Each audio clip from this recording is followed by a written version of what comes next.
আসসালামু আলাইকুম।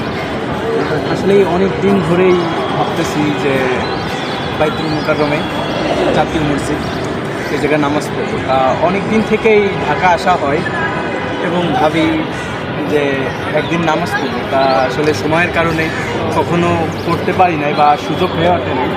তা এইবার বাড়ি থেকেই নিয়ত করে আসছি যে আমি বাইতুল মুকাররমে যাই, ইনশাল্লাহ একটু হোক দু একটু হোক নামাজ পড়ব। আমরা হাঁটা দিছি জোহরের আজানের আগে হাঁটা দিছি, কিন্তু আসলে নামাজ পড়তে পারি নাই। তা আল্লাহ আমার দিকে তাকিয়েছে, আসরের নামাজ এসে এখানে পড়েছি।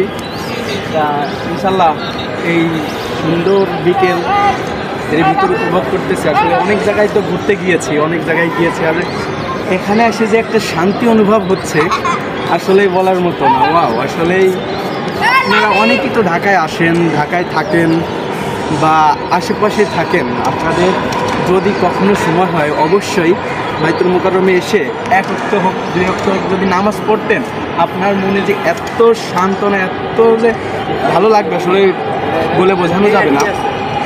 তা আপনারা চেষ্টা করবেন ভাই, অনেক জায়গায় তো ঘুরে বেড়ান, অনেক জায়গায় যান। যদি কখনো সময় থাকে একদিন আসবেন, এসে দুই ওয়াক্ত পাঁচ ওয়াক্ত যা সাধ্যমতো নামাজ পড়ে যাবেন, শান্তি অনুভব হবে। আর আসলে যে এত বড় একটা জামাতের সাথে নামাজ পড়া যে কতটুক আনন্দময়, কতটুক ভালো লাগবে, আসলে আপনারা না পড়লে কখনোই বুঝতে পারবেন না।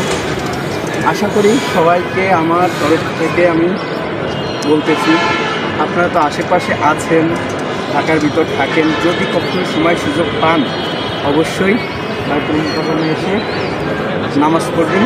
আমার তরফ থেকে সবাইকে দাওয়াত দিচ্ছি। সবাই ভালো থাকবেন, সুস্থ থাকবেন।